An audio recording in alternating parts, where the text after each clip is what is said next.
B'siyata d'shmaya, we're going to learn Shabbos Daf Kuf Mem. We're going to start from the very top of the Amud. Says the Gemara, Itmar, Chardol sheloshu me'erev Shabbos. It was the custom that they would take the ground, or they would take the mustard, the grounded mustard, and they would mix it, they would knead it with other ingredients, and that's the way they would serve it. So we learned that if the mustard was kneaded from before Shabbos, on Erev Shabbos, lemochor, then on Shabbos, Omar Rav says, memachui, you're allowed to soak it, and they would soak it either with water or with wine, but bikli avaloi biyad. It has to be done with some type of a shinui, some type of a deviation from the way you would do it regularly, and therefore they would soak it using a kli, using some utensil. They would not soak it using their hands, because when one would soak it and they would use their hands to do that, then it would get soaked much better, and we don't want that, and we want it to be a deviation from the way you do it the rest of the week, and therefore you have to do the soaking. You're only allowed to do the soaking with a kli. Omar li Shmuel. Shmuel argued with Rav, and Rav said, biyad. It's when you say that you're allowed to do it with the kli and not with the hands, it's as if to say that during the week you always soak and deal with the mustard with your hands. Is this mustard food of a donkey that you prepare it just using your bare hands? During the week you always use a kli. Elomar Shmuel argues with Rav and says, if you're doing it on Shabbos, then you're allowed to soak it with your hands. You can mix the water, you can put the water or the wine in with your hands, but not with a kli. You have to deviate and do it differently from the way you do it the whole week. Itmar, Rabbi Eliezer omer echod zeh ve'echod zeh osor. Rabbi Eliezer holds that you're not allowed to do the memache, to soak it on Shabbos, not using your hands and not using a kli. Rabbi Yochanan Omar, echod zeh ve'echod zeh mutar. Rabbi Yochanan says that one is allowed to do the memache, you're allowed to soak it using your hands or a kli. Abaye v'Rava d'Omer tarvayu. Abaye and Rava both said, ein halacha k'Rabbi Yochanan. The halacha is not like Rabbi Yochanan that it's mutar, rather the halacha is like Rabbi Eliezer that holds that it's osa to do it b'yad or b'kli. At some point, kom Rabbi Yochanan b'shitasid Rabbi Eliezer. Rabbi Yochanan changed his mind, and instead of saying zeh v'zeh mutar, he said zeh v'zeh osur. And kom Rabbi Eliezer b'shitasid Shmuel. Rabbi Eliezer took on the opinion of Shmuel, that Shmuel said memachui biyad ve'enei memachui b'kli. And at that point, Abaye v'Rava d'Omer tarvayu halacha Rabbi Yochanan. He said the halacha is like Rabbi Yochanan, that after he changed, it's zeh v'zeh osor. And the Mefarshim explain that why was Abaye v'Rava insistent on saying it was osa, and it didn't matter if it was Rabbi Yochanan or Rabbi Eliezer, whoever said it was osa, that's who they ruled like. Continues the Gemara. The mother of Abaye, and as we've seen a number of times, it wasn't actually his mother, it was the nurse or the person, the mother, the woman that looked after him. She prepared for him the mustard that was needed before Shabbos, and she prepared it, she soaked it and mixed the other ingredients on Shabbos. And Abaye didn't want to eat from it.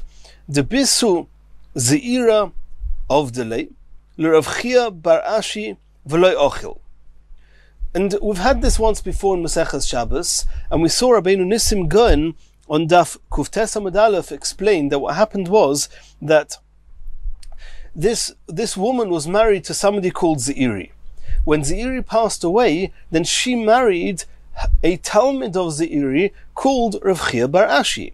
And she was still called the Bisu de Zeiri, the wife of Zeiri. Formerly, she was the wife of Zeiri. And she prepared this mustard for her second husband, Rav Chia bar Ashi. And he didn't eat. Omrolei, his wife, said to Rav Chia bar Ashi, L'Rabcha, Zeiri, my first husband, who was your Rebbe, of delay, v'ochel, I would prepare this for him and he would eat it. V'at le'ochles, and you're not eating it? Omar Rava bar Shva, Havaka imno kamei de Ravina. Rava says that I was standing in front of Ravina, Ubocha shilei, and I stirred for him b'shufsa de tuma, using a center stalk of the garlic, which is a type of a deviation in the way that he would stir the ingredients. He would stir and soak the mustard seeds with the wine or the water. V'ochal, and since I did some minimal type of deviation, it was okay, and he would eat it. Omar Mar Zutra, les hilchase kechol hanishmaitze. Mar Zutra says the halacha does not follow these stories that we just mentioned. Elo ki hod itmar. The halacha goes as follows: Chardul sheloshu me'erev Shabbos. As long as the mustard was needed before Shabbos, lemocher on Shabbos, memachu bein beyad bein bekli. One's allowed to soak it and mix the wine in the water with your hands or with a kli. V'noisen letoichei dvash. You can add into it honey. V'lo yitroif, but you shouldn't beat it as you would otherwise. Elo ma'ariv, you should just stir it, and then you're allowed to do that on Shabbos. So that's as far as the sugya goes with the mustard. And now we're moving on to a sugya called shachalaim. Shachalaim, or also called tochli, as we'll see, and it's a type of a grass. Some say it's cress, but we're just going to call it shachalaim because we don't really know exactly what they are. So the Gemara says shachalaim sheshchokon me'erev Shabbos. They were chopped up before Shabbos. You're not allowed to chop anything into very small, fine pieces on Shabbos. It was chopped up before Shabbos. Lemochar, the next day, which is Shabbos, noisin letoichon shemen v'chometz. You're allowed to put into it oil and vinegar. Umamshich letoichon, and you're allowed to add into this a miso. We'll soon see what a miso is. We're allowed to add this as well. V'lo yitroif. You should do it with some form of deviation from the way you do it the rest of the week. You shouldn't beat it very hard. Elom arev, you should just mix the ingredients together. Shum sheriskoi, garlic that was ground me'erev Shabbos. You're not allowed to grind on Shabbos. It was ground before Shabbos. Lamocher on Shabbos, noisin letoicha. You're allowed to add into it pul, which is a type of a bean, or grisin, or split beans. V'lo yishchik elo ma'ariv. You shouldn't pound all these ingredients together. You should just mix them lightly, and you're allowed to do that on Shabbos. And now the Gemara says that when we were discussing the shachalayim umamshich es amiso l'toichon, you said you're allowed to add into this shachalayim, you're allowed to add in amiso. What is that? My amiso, says the Gemara, ninyo. Rashi says ninyo is minto, maybe it means mint. Omar Abaya, Shma mino hai ninyo ma'alya letochli. You can see from here, from the fact that they allowed you to put this amiso, which is ninyo, into the shachalayim, which is also called tochli, you see that this ninyo is good for this tochli dish. Continues the Gemara. V'oisin anumolin b'Shabbos. We saw in the Mishnah that one is allowed to make anumolin, prepare anumolin on Shabbos. V'oisin anumolin b'Shabbos and daf kuf lamed tes amud beis. And Rabbi Yehuda says that b'Shabbos, b'kois, b'yom tov, b'login, or b'moed, b'chovis, Rabbi Yehuda says you're only allowed to make a very little bit. On Shabbos, just a cupful. On Yom Tov, you can make a little bit more. And on Moed, which is Chol HaMoed, you can make even more. And the Chachamim, and Reb Tzadok says in the Mishnah, Hakol lefi ha'orchin, it all depends on how much you need. Says the Gemara, Tanu Rabbanon, we learnt in a Brisa, Oisin anumoilin b'Shabbos, you're allowed to make anumoilin b'Shabbos, like we saw in the Mishnah.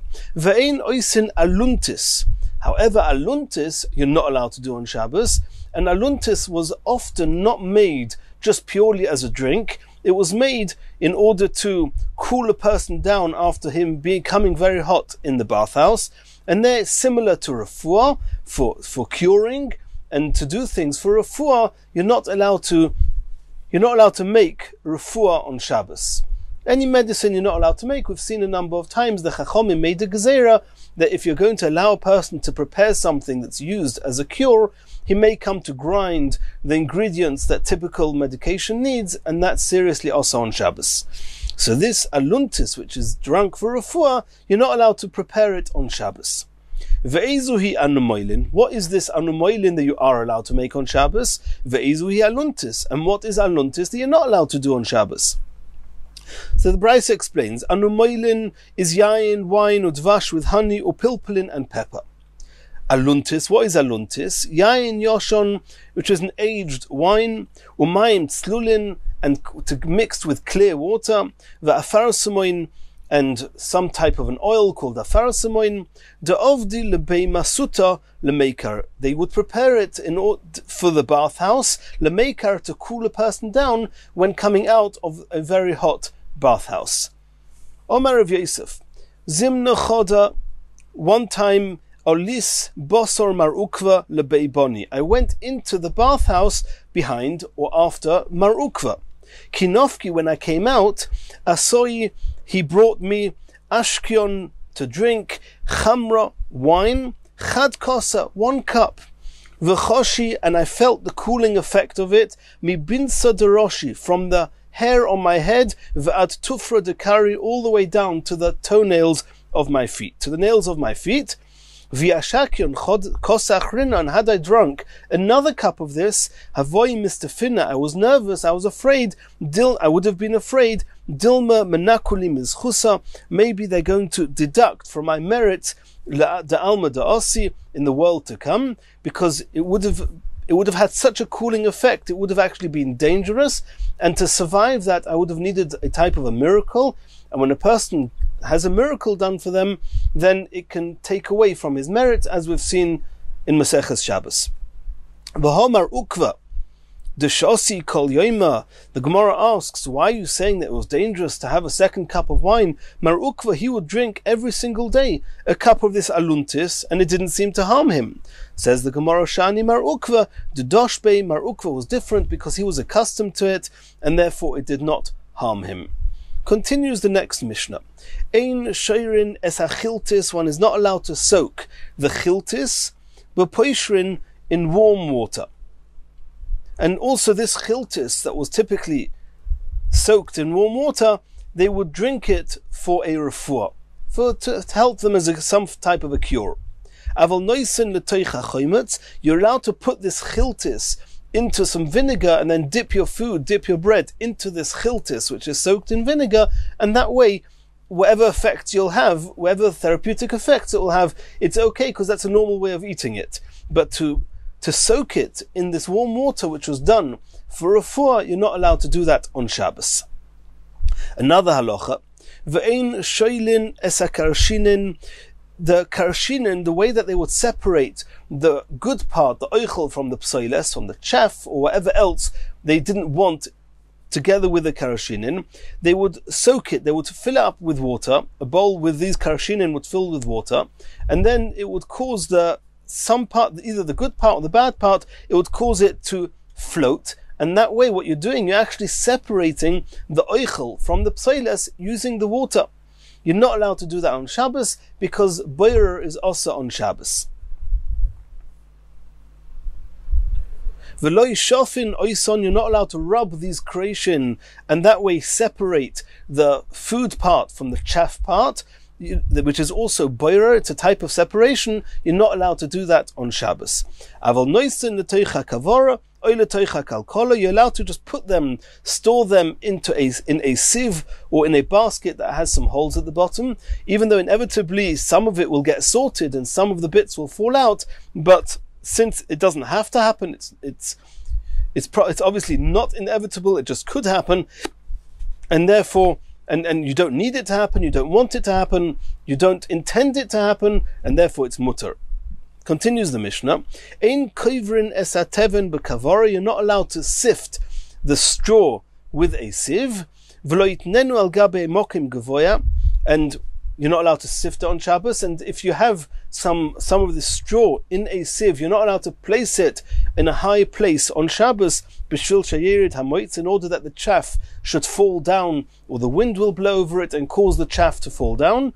You're not allowed to do that on Shabbos. Again, you're not allowed to sift and sort on Shabbos. Aval noitel es hakavara, v'noisen l'toich ha'evus, noitel hu b'chabara, v'noisen l'toich ha'evus. You're allowed to use a sieve just to scoop up some of this straw, but using a sieve and then putting the straw into the trough of the animals, that you're allowed to do, even though in transit a little bit of the chaff will fall out.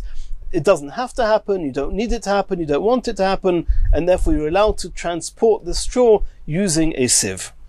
Says the Gemara Iboiluhu. Shara, we saw in the Mishnah, Ein sheirin is a chiltis b'poishrin. You're not allowed to soak the chiltis with warm water. So the Gemara says, and if you did, how serious is it? Tirgamur of Adar Narsha Kamed Rav Yosef. Rav Adar Narsha said in front of Rav Yosef, he explained that Shara, if you soaked it, chayev chatos, you actually chayev chatos. It's a very serious malacha min haTorah. Amale Abaye said that can't be. Elo me'ato Shara umtze b'maya, you're going to soak some raw meat in water. Hachanami d'mechayev, you're also going to say it's chayev? Of course not. And as simple it is, and as commonly accepted it is, that soaking raw meat in water is not chiyuv chatos on Shabbos, so too soaking this chiltis in warm water is not a melacha on Shabbos. Elo Abaye argued with Rav Adar Narsha, and he said it's only osur midrabanon. It's an issa derabanon called uvda dechol. It's a type of very weekday type of activity and should be avoided on Shabbos. And the Mefarshim here discuss that, as we explained before, and it's actually from Rashi. Rashi says that the reason that ein sheirin es achiltis b'poishrin is actually because of refuah, and here the Gemara says uvda dechol, and it's a discussion in the Mefarshim and the Poskim. Continues the Gemara. Boy minei Rabbi Yochanan mi Rabbi Yanai. Rabbi Yochanan asked Rabbi Yanai the following question: Mahu lishrois es achiltis b'tzoinon. You'll notice that in the Mishnah it said that you're not allowed to soak the chiltis in poishrim, that's in warm water or hot water, but in cold water, the Mishnah doesn't say very much about that. So Rabbi Yochanan asked Rabbi Yanai, and Rabbi Yanai was actually his Rebbe, and he asked Rabbi Yanai, are you allowed to soak the chiltis on Shabbos in cold water? And according to the reason of uvda dechol, maybe in the weekdays they wouldn't do it with cold water, and therefore it should be mutter. Omale, Rabbi Yanai said osur, you're not allowed to. So Rabbi Yochanan answered back to Rabbi Yanai, V'hanantanan ein sheirin es achiltis b'poishrin. The Mishnah says you're not allowed to soak the chiltis in warm water. Ha b'tzoinon mutter. We can deduce from there that in cold water it is allowed. Omale, Rabbi Yanai answered him a very interesting comment. Im kein ma bein li v'loch. You asked me a question. I'm your Rebbe, and I gave you an answer. You're asking me a question from a Mishnah. Are you assuming that I know how to learn Mishnayos like you know how to learn Mishnayos? So what makes me the Rebbe and you the Talmud? Masnis and Yechidahi. Rabbi Yanai explained to him, I know what it says in the Mishnah. The reason that we don't rule like what we can deduce from the Mishnah is because the Mishnah is following the opinion of a Yechidah, of a single person, and there's actually a brisa that says that there's a Chachamim who argued with that. The Tanya, Ein sheirin es achiltis loy b'chanemin v'loy b'tzoinon. The Tanakam in the brisa, the Chacham in the brisa say you're not allowed to soak the chiltis not in cold water and not in warm water. Rabbi Yossi omer b'chamin osor b'tzoinon mutter. It's only Rabbi Yossi who says that with cold water it's mutter and with hot water it's osor. And our Mishnah, you can deduce from our Mishnah the opinion of Rabbi Yossi, but we don't rule like that, says Rav Yanai. The Chachamim argue. Asks the Gemara Lemai of delay, what was this chiltis soaked in warm water? What was that good for? What did it cure? Says the Gemara, leyukra deliba, a heaviness that was felt in the heart. When a person would feel this heaviness, he would drink this chiltis soaked in the water, and then it would cure him. Rav Acha bar Yosef chosh beyukra deliba. Rav Acha bar Yosef, he felt this heaviness in his heart. Also lekamed Mar Ukva. He came in front of Mar Ukva. Omar le, Mar Ukva told him, Zil shsi tlosa tikli chilsa. Drink the weight of 3 gold coins of a dinner over 3 days of this chilsa betlosa yoma, over 3 days. Ozal ishti. So this Rav Acha bar Yosef, he went and he drank this water of the chiltis on Thursday. Ishti b'chamisha, b'Shabbos on Thursday. Umay l'Shabbos, and on Friday. And l'tzafra, in the morning, on Shabbos morning, it was the third day, and he was supposed to drink this because he had this heaviness in his heart. And obviously the heaviness in his heart in its own right is not sakonos nefashos, it's not pikuach nefesh, it's not actually dangerous, because then you'd be allowed to do anything to save him. But it's something which is a type of an illness, a weakness, and they would take this chiltis. And now that it's not pikuach nefesh, I took it on Thursday and Friday. You told me, Yumar Ukva said I should drink it for 3 consecutive days. Now it's Shabbos. Am I allowed to drink it on Shabbos? Ozal Shoel B'Midrash came to the Beis HaMedrash to ask if he's allowed to drink it on Shabbos. Omrulei Tonu Debei Rav Ada, V'Omrulei Tonu Debei Mar Bar Rav Ada. They told him, Shoyse Odom Kavoy Kabain. You want to know if you can drink it? You can drink even a large amount of this. Kav or 2 kav. Ve'ine Choyshesh. There's no problem with drinking this on Shabbos. And it seems that even healthy people would sometimes drink this. Omaluhu. So he said to them, Lishta isloikim boili. I had no question about drinking it. I know that I'm allowed to drink it. Because even if I don't need it for a cure, it's often drunk just regularly. My question was, am I allowed to soak it? Am I allowed to prepare it? The Mishnah says, the question is, am I allowed to prepare it? Reb Chia Bar Ovin told him, a similar incident happened to me. And I asked Rav Ada Bar Ava what to do. And he didn't know how to answer me. I asked Rav Huna what to do. He said, do it with a deviation. Soak it in cold water, and then it needs to be warmed up a little bit. Leave it in the sun for the sun to warm it up. And there's a whole discussion here. Why should it be different drinking it from preparing it? If you're allowed to drink it because there's no issue with refuah, because people just drink it normally, why should you not be able to prepare it for the same token? And that's a discussion in the Mefarshim here. Asks the Gemara, this that Rav Huna said in the name of Rav, that you should soak this chiltis in cold water and then warm it up, command the shori, is it following Rabbi Yossi's opinion that we saw before? Rabbi Yossi actually holds that it's always mutter to soak it in cold water, it's only ever also to soak it in warm or hot water. Or no? Could it be that it even follows the Chachomim that we saw before, that say that strictly speaking, one's not allowed to soak the chiltis, not in hot water and not in cold water? Says the Gemara, Filu leman da'asar, even according to the Tanakama who say that even in cold water you're not allowed to soak on Shabbos, here it's different.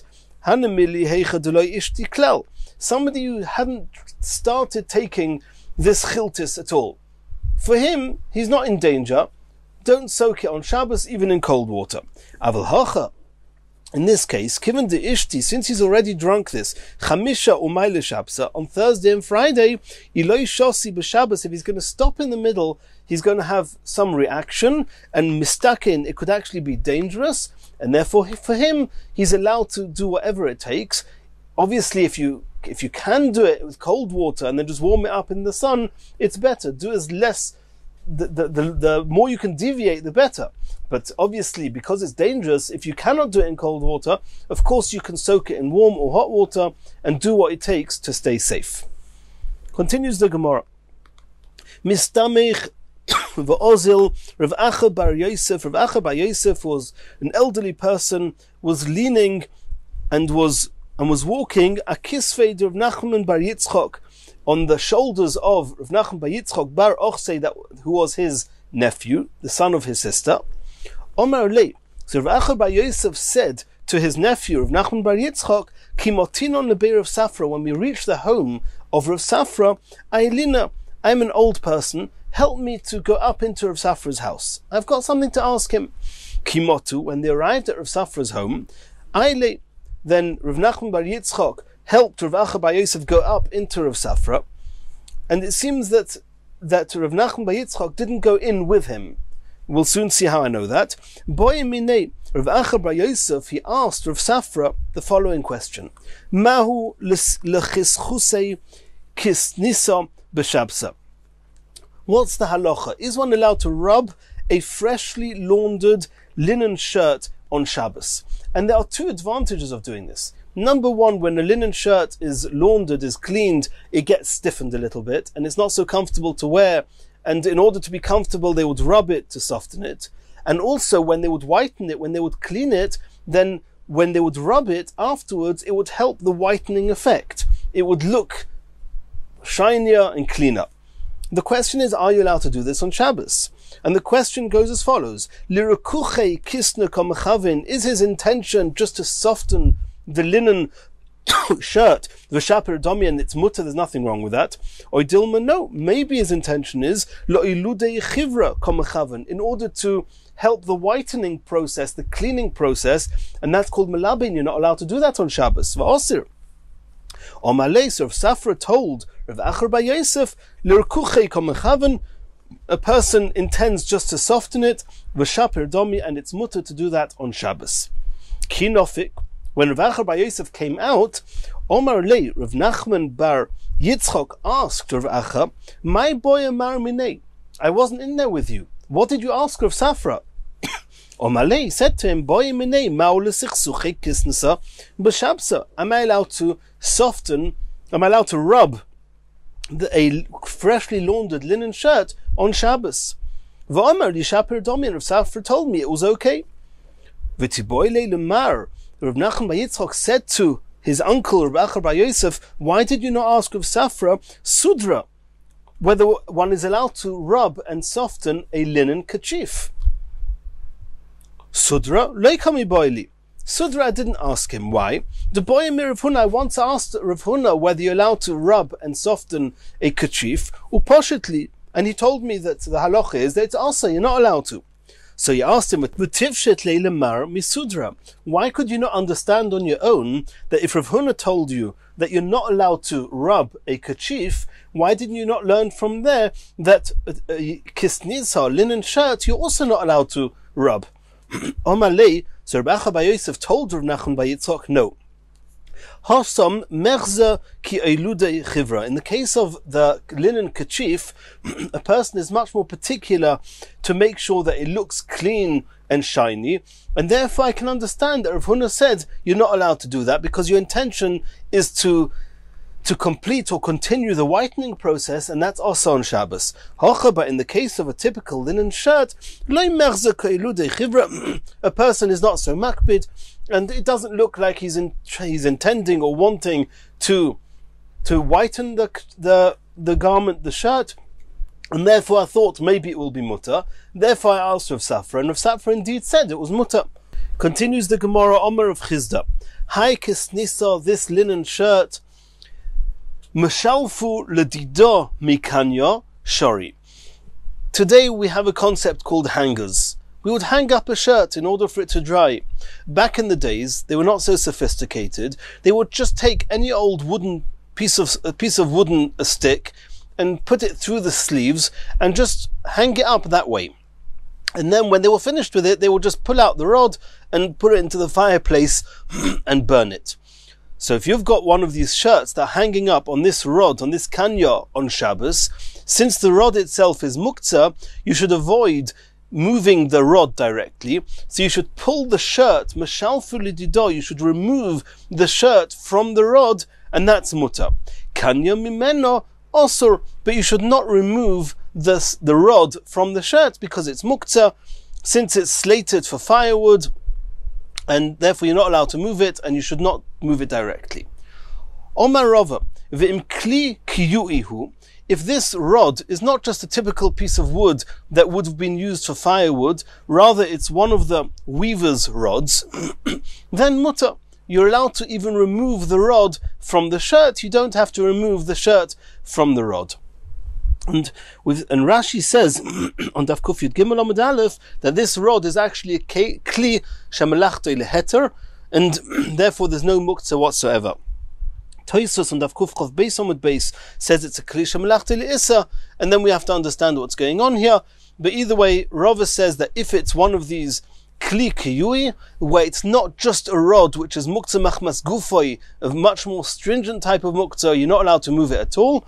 It's either a kli, it's definitely a kli, it's either kli shemelachta leheter or a kli shemelachta le'isa, but it's a kli, and since you need to remove this rod from the shirt in order to be able to wear the shirt, you're allowed to take the rod out of the shirt. Continues the Gemara. Omar of Chizda, Hai kishsa de yarka, a bunch of vegetables, herbs, ichazyo lemeichel behema, if it's fit to be eaten for animals, for animal food, shori letiltule, it's already significant enough that it's not muktzah, and you're allowed to move it on Shabbos. V'iloi, but if it's not even fit for an animal to eat it, osir, then it's muktzah, you're not allowed to move them on Shabbos. Omar of Chia bar Ashi, Omar Rav, Hai talya de bisra, a string of salted animal meat. Shori, you're allowed to move it on Shabbos because it's edible. You can eat it, therefore it's not muktzah. Shori letiltule, you're allowed to move it. Dekavri, however, if it's a string of raw fish, then osir, since it's not edible, therefore it's osir, it's muktzah on Shabbos, you're not allowed to move it. Continues the Gemara, Omer of Katina.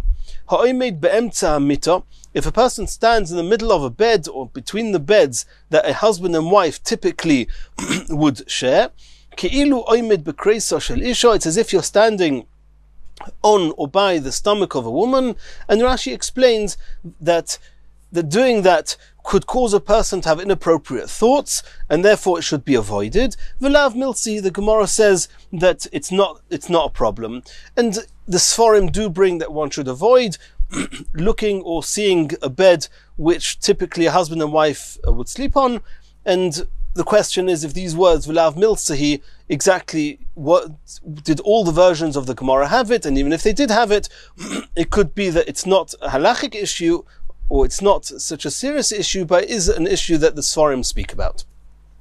Continues the Gemara. Omer of Chizda. Now we're going to see a number of I wouldn't call them halachas, but customs and ideas that Rav Chizda was giving. Many of them are addressed to Bar Beirav, which is a young Torah scholar, a Talmud Chacham. And some of them are addressing people who are less wealthy, and obviously it could be that because Talmidei Chachomim typically are sitting in the Beis Medrash and not making money, they are the ones that would have less financial needs than others, less financial means than others, and therefore Rav Chizda was giving them some advice. Bar Beirav de Zovin Yarka. If this Bar Beirav wants to buy vegetables or wants to buy herbs, Lizvin Aricha, he should buy long ones. Why? Kisha Kikisha. Because one bunch is the same as every other bunch. That means the bunches were sold according to their width. They would have a string that would tie around the bunches, and however wide the bunches were, it was grouped in that way, and that's what it cost. V'urcha memela. The fact that on some of them, some of the herbs or vegetables were longer and others were shorter, that did not increase the price. So he told them, if you're buying a certain size bundle, look for the longer ones because you're not paying extra to get the extra length. V'omer of Chizda, Bar Beirav de Zovin Kanya. If this Bar Beirav wants to buy reeds, Lizvin Aricha, he should buy the long ones. For the same reason, Tuna ki tuna. Because one bundle is the same as another bundle. The price, as long as it's the same width, the same circumference of the bundle, it's the same price. V'urcha memela. And then for the same price, you get the extra length, so you can gain that way. V'omer of Chizda, Bar Beirav de loy nofish le rifta. If he doesn't have a lot of bread available, loy leichel yarka, he shouldn't eat these vegetables or herbs, mishum de gorir, because it will whet his appetite and he'll want to eat more, and he will not have enough bread to satisfy his appetite. V'omer of Chizda, Ano, I myself, loy ba'an yusi, at first when I was poor, ochli yarka, I didn't used to eat these vegetables. V'loy ba'atirusi, and even when I became wealthy, ochli yarka, I wouldn't eat the vegetables then either. Ba'an yusi, why would I not eat them when I was less financially able? Mishum de gorir, as we said, it would whet my appetite and I wouldn't have with what to to fill myself up on.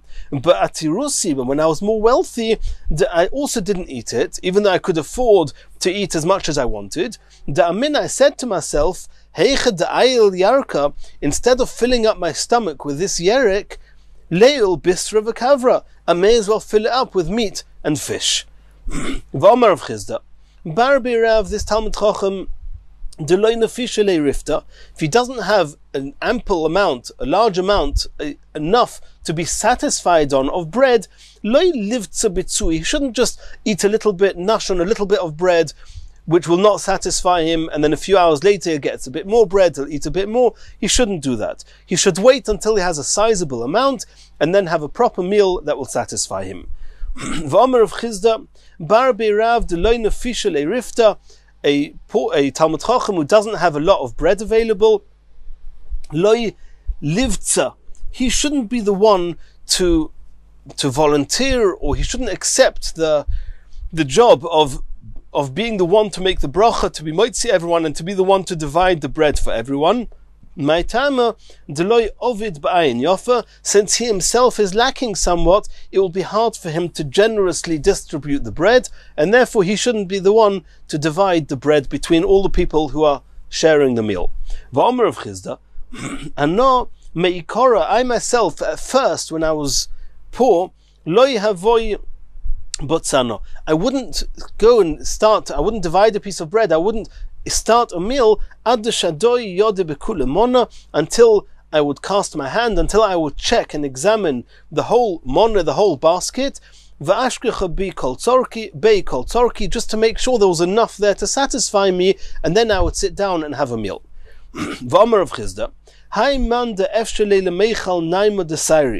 If somebody is able to eat bread made of barley flour, and instead of that he eats the bread which is much more expensive, it's from the wheat flour,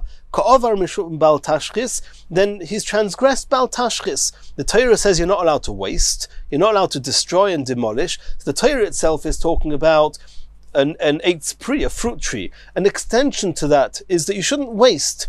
And we're obviously talking here about a poor person that cannot really afford it, because we said before, a rich person, even though he could eat vegetables, he's not going to do that because he can eat fish and meat. But here we're talking about a person that cannot afford it. If you can't afford it, don't waste money you haven't got. Rather eat bread of barley than bread of wheat. V'omer of Papa, Haiman de Efsher lemishti shichra v'shosi chamra over mishum bal tashchis. If Papa is on similar lines, he says that a person can suffice with drinking beer and he drinks wine, which is more expensive, he also has transgressed bal tashchis. V'lav milsi, says the Gemara, it's not a problem. You're allowed to do that bal tashchis de gufa odif, rather than worrying about spending a few extra coins on food that you could have avoided.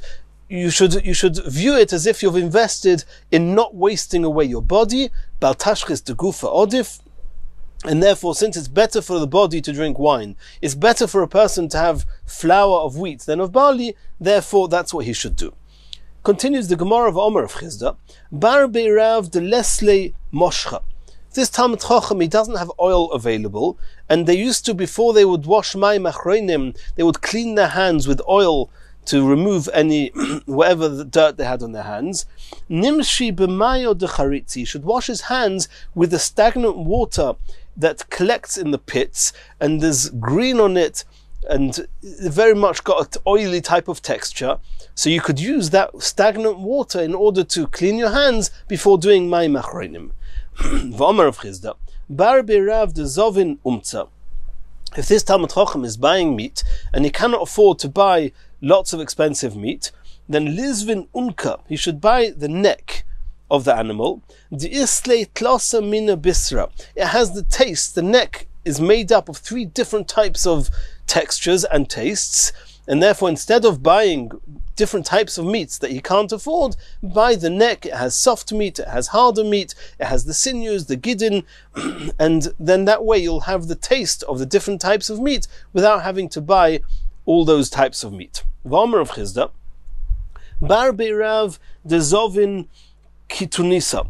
If this Talmud Chacham is buying a linen garment, Lizvan Midanahar, he should buy a very nice garment, a high quality garment from the place of Midanahar Abba. Lizvan Midanahar Abba, he should buy it from a place called Nahar Abba. V'nechavre, and he should clean it, he should wash it, kol tlosin yoimin, every 30 days. Umiftayo leila treisa yarchishati, it will meet his needs, it will stay okay and wearable for at least 12 months. V'ano arva, and Rav Chisda says, I'll be a guarantor to that if you buy this quality garment from this place and you wash it every month, it will last you for at least a year. Asks the Gemara, my kitun nisa, why are these linen garments, these linen shirts, why are they called kitun nisa? And we already saw in the Gemara previously on Daf Ein Zayin Amud Beis that the Gemara explains lots of different things why they're called the way they're called. This one is not mentioned there, but the Gemara says here, why is it called kitun nisa? Says the Gemara, because it makes up the two words kita no, that anybody who's wearing it, he's worthy of being sat and positioned together with a very refined and with fine people. Continues the Gemara of Omer of Chisda. Bar beirav lo ileisev atzifsa chadata. Somebody who's a Talmud Chacham who hasn't got money to throw away to constantly buy new clothes, he should avoid sitting on a new type of mat called tzifsa, the mechalya money, because this type of mat, when it's new, it ruins the clothes. V'omer of Chisda, bar beirav lo ilijdar money, he should not send his clothes to be cleaned, le'oshpizei, to his hostess. If he's staying in somebody's house, should not give his clothes to be washed by his hostess, lechivrele, to wash them for him. Delav oirech ara, it's not proper to do that. Why? Dilma chozibe midi, maybe this hostess is going to see some stains. Rashi says here that it's stains of keri. Va'osi lemigne, and it will come that he will be repulsed to this hostess. And the Maral says that it's the duty of every Talmud Chacham to make sure that the people around him respect him for his Torah and don't have reason to be repulsed by him. Continues the Gemara, Omalu Rav Chisda lebonse. Rav Chisda said to his daughters, and these daughters were married to Gedoyle Hador, Tihave tzni'oson b'ape gevraichu, make sure that you are always modest in front of your husbands. Lo teichlun nama b'ape gevraichu, you should not eat bread in front of your husbands. Rashi says sometimes you'll eat a lot and it will repulse them, it will be tizgane olav. Lo teichlun yarka balayla, you should not eat yarka, which is herbs or vegetables, at night, because it causes a foul smell from the mouth. Lo teichlun tamri balayla, you should not eat dates at night. V'lo tishtun shichra balayla, nor should you drink beer by night. And Rashi explains it causes constipation, it causes a person to have gas and not nice smells, and that could be repulsive to the husbands. V'lo tifnun heicha de mafni gevraichu, and they should not relieve themselves in front of their husbands or in a place that the husbands know where they've relieved themselves, because at some point it will repulse the husbands. V'chikakori abovi, he told his daughters, kikakori abova inish, when a person will knock on your door, lo teimron, you shouldn't say manu, which is as if to say mi hu. In Lashon HaKodesh, there's a difference between masculine and feminine terms, and manu is like to say who's there, referring to a male. Elo mani should say mani mi hi, as if you're talking to a woman. And Rashi says lo targilu l'shoinchem ledaber im zchorim. He told his daughters, make sure to get used to only speaking to women. You should not converse with men too much. And he told them something else. Nokit marganisa b'chode yode. And here he was giving them an amazing message. He says, when you're holding a pearl, a precious stone in one hand,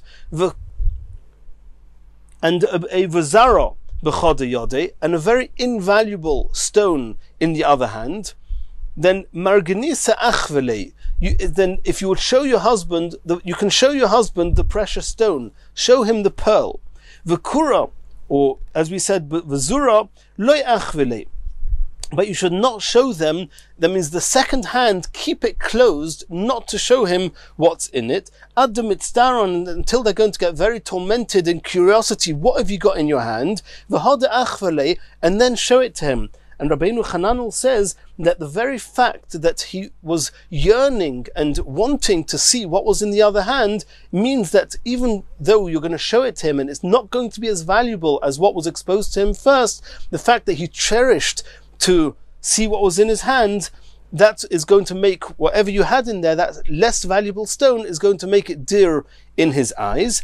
And the Meiri adds in that he was giving them a message: be modest. The more modest you are, your husbands will cherish you more. And he was giving them that message for life. That's how Rabbeinu Hananel and the Meiri explain this, and Rashi explains it a bit differently.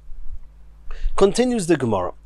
Ein shoylin esakarshinin v'chulu. We saw in the Mishnah that you're not allowed to cause the good parts of these karashinim and the bad parts to get separated by floating them in water. Nor are you allowed to rub them hard in order to separate the food part from the part that you do not, the undesirable part. You're allowed to put it into a sieve or in a basket, etc. Says the Gemara, Masnisin deloy ki hai tana. This Mishnah that says that you're allowed to put it into a sieve is not following the ruling of the following Tana. The Tanya Rebbe Eliezer ben Yaakov Omer, ein mashgichin bekavra kol ikka. You're not allowed to use a kavora, a sieve, bichlal on Shabbos for any reason, for anything. Not like it says in our Mishnah that you're allowed to use a kavora as long as you don't. It's not inevitable that it's sorting out, and as long as that's not your intention, you're allowed to use the sieve. And that's not like Rebbe Eliezer ben Yaakov. Says the next Mishnah, Goyrfin milifnei haptam. The ptam was typically an ox that they used to fatten up the oxes, and it was important they ate a lot. And in front of this ox there was a lot of food, and naturally there was animal fodder, there was excrement, and there was the leftovers of the food, and he wants to sweep it out. So it says, Goyrfin, you're allowed to sweep away the dirt, milifnei patom, from in front of this ox. One halacha. A second halacha, umasalkin litzdodim. If you have lots and lots of animal food there, you're allowed to move it to the side, mipnei ra'i, in order to make sure that, because if it's all mixed in together, then his excrement is going to go on top of it, and then the animal won't eat it, and that's not good. So you're allowed to move aside the animal food to avoid it getting ruined and repulsed by the ra'i, by the excrement. Divrei Reb Doisa, those were two halachas that Rav Doisa said. The Chachamim say that it's osa, and we'll see in the Gemara whether they said it was osa to sweep away the dirt, the first case, or whether it was osa to sweep away the food, the second case. We'll see in the Gemara. Another halacha, noitlin, one's allowed to take food milifnei behema zu, from one animal, v'noisne lifnei behema zu, and you're allowed to give it to another animal b'Shabbos, and don't say that it's not fit. Once it's already been given to one animal, another animal will not be able to eat it, and therefore you shouldn't do that because it's useless. No. The animals don't get repulsed by the fact that the food they have was already been in front of a different animal, and therefore you can move it from one animal to the next on Shabbos. Says the Gemara Iboiluhu, Rabbanon, the Chachamim who argued with Rav Doisa, Areisha pligi, were they only arguing on the first halacha about moving away the dirt? And the reason that they would be arguing the reason that they would be machmir in the Reisha, Rashi says, is because sometimes this trough where the food was in was on the earth, was made out of the earth, or was in the earth, and he's going to intend to smoothen out and level out the grooves. He doesn't want any grooves in the ground because he doesn't want the food to get stuck in them, and you're not allowed to do that on Shabbos. So maybe in the Reisha, that's where the Chachamim argued. Oy aseifa pligi. Maybe they're only arguing on the second halacha. The second halacha is regarding moving away the animal food in order that it shouldn't get dirty. Maybe over there, the Chachamim say that the reason you're not allowed to move it away is because some of this food is already not fit anyway, because of the excrement and other things that's going on there, and since it's not it's not edible anymore, it's not fit anymore, it's muktzah, you're not allowed to move it. Or maybe they're arguing on both of the halachas of Reb Doisa. Says the Gemara Tal Shema, the Tanya in the Brisa, it says v'chachomim oimrim echod zeh ve'echod zeh lo yisalkenu litztodim, in both of the halachas, both regarding the moving away the rubbish, the excrement and everything else there, moving away the spoil, the Chachomim argue and say you're not allowed to, and moving away the food, they're also not allowed to. Amar Rav Chizda said machloikas, this machloikas between Rav Doisa and the Chachomim was ba'ivus shel karka, was only if it's a trough that was in the earth itself. And typically they would make a type of a wall in front of the animal, and behind the wall they would, on the floor, on the ground, they would put the animal food, and that would be their trough. There, that's where there's a machloikas. Aval ba'ivus shel kli, if it's a trough which is actually utensil, divrei hakol mutar, everyone says it's okay to sweep away whatever's in this trough. Ve'evus shel karka, asks the Gemara, mi'ikah leman deshari, if this trough is actually made in the earth, how can anyone say you're allowed to sweep it? You're evening out the crevices, the holes in the ground, you're not allowed to do that on Shabbos. We have to say it the other way around. Omer of Chizda, machloikas ba'evus shel kli. The whole machloikas is only in a trough that's made of a regular kli, and there's no issue of ash v'gumos. So Reb Doisa says that it's mutar. The Chacham say it's also, just so you shouldn't get confused between this type of trough and the type of trough which is in the earth. Aval ba'evus shel karka, in the case where the trough is made of the earth, divrei hakol asur, everybody agrees you're not allowed to sweep it on Shabbos. Continues the Gemara.